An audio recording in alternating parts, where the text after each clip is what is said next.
नमस्कार दोस्तों, मेरे कायदे भान इस लीगल चैनल पर आपका स्वागत है। तो आज के वीडियो का विषय है मूशा। मूशा का मतलब होता है undivided share in a property.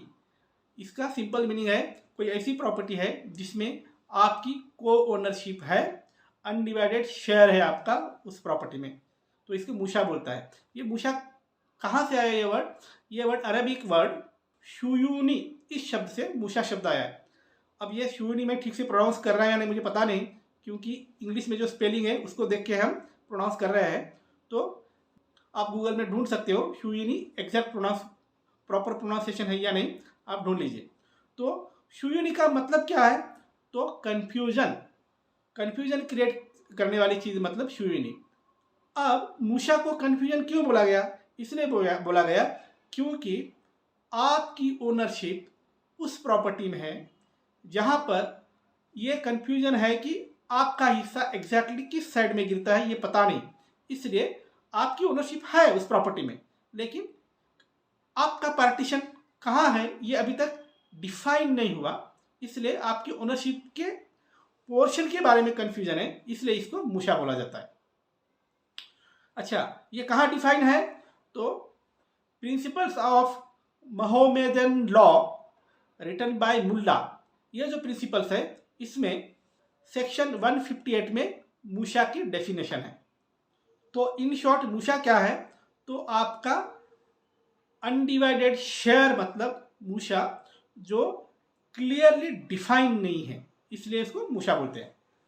अभी सवाल यह है कि ये जो आपका अनडिवाइडेड शेयर है किसी प्रॉपर्टी में या आपकी ओनरशिप है किसी प्रॉपर्टी में, क्या ये ओनरशिप, क्या आपका पोर्शन आप हिबा करके किसी को ट्रांसफर कर सकते हो? यह है मेन सवाल।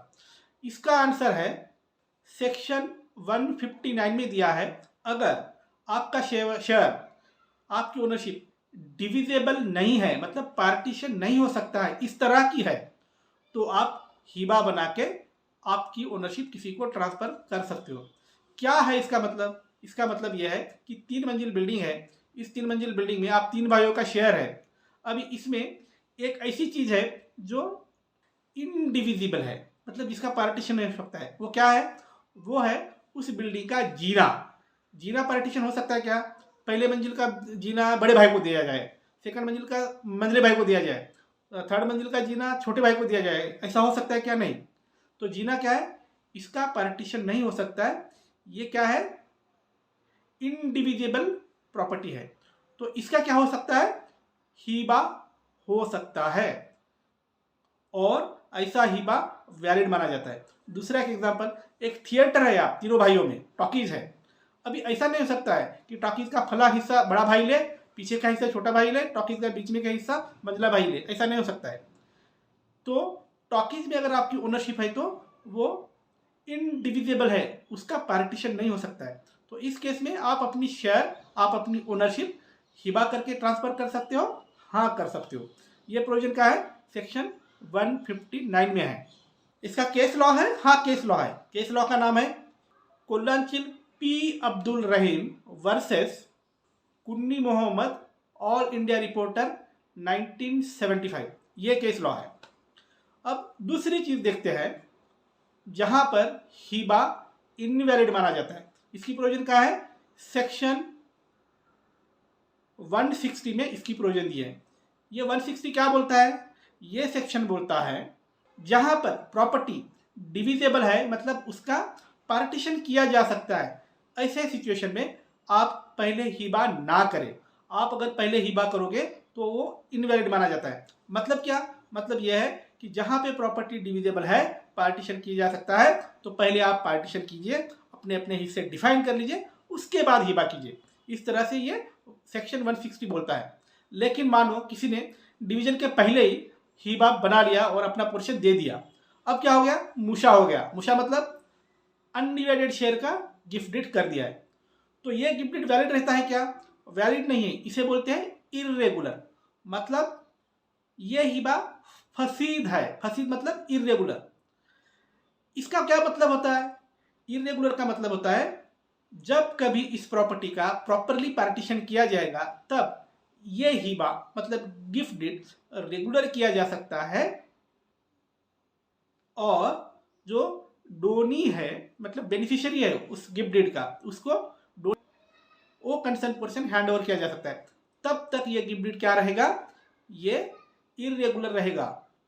इसका मतलब यह है कि मूशा वाली प्रॉपर्टी का अगर आप हिबा बनाते हो तो हिबा इरेगुलर है, फसीद है, लेकिन ये गिफ्ट डीड वॉइड मतलब बतील नहीं है, बतील मतलब नल एंड वॉइड नहीं है, ऐसा इसका मतलब है। ये प्रोविजन कहाँ दिए, सेक्शन 160 में। तो दोस्तों इन शॉर्ट क्या है, अगर आपके पास प्रॉपर्टी है, ऐसी प्रॉपर्टी जो आप जॉइंटली ओनरशिप होल्ड करते हो, उस प्रॉपर्टी का आपका ओनरशिप का हिस्सा डिफाइन नहीं हुआ है, मतलब कंफ्यूजन है, जब तक कंफ्यूजन है कि आपका एरिया कहाँ है तब तक उसको बोलते हैं मूशा। मूशा वाली प्रॉपर्टी का आप तभी हिबा बना सकते हो जब वो प्रॉपर्टी का वो हिस्सा डिविजेबल नहीं है, मतलब पार्टीशन नहीं हो सकता है। लेकिन पार्टीशन होने वाला अगर हिस्सा हो या ऐसी प्रॉपर्टी हो तो आप पहले हिबा ना बनाए, पार्टीशन होने के बाद, अपना शेयर डिफाइन होने के बाद ही हिबा बनाए, वो ज़्यादा बेहतर रहेगा। तो दोस्तों ये थी जानकारी मूशा के बारे में। आपके लिए मैं ऐसे ही कानून से संबंधित अलग अलग वीडियो लाता रहूँगा। इसके लिए मेरा लीगल चैनल कायदेभान देखते रहिए। और हाँ, जिन्हें मुझसे कानूनी सलाह के लिए संपर्क करना है वो संपर्क कर सकते हैं। मेरा नंबर आपकी स्क्रीन पर दिख रहा है, लेकिन सीधा फ़ोन ना करें, व्हाट्सएप पे अपॉइंटमेंट के लिए मैसेज डालें और संपर्क करें। बाय।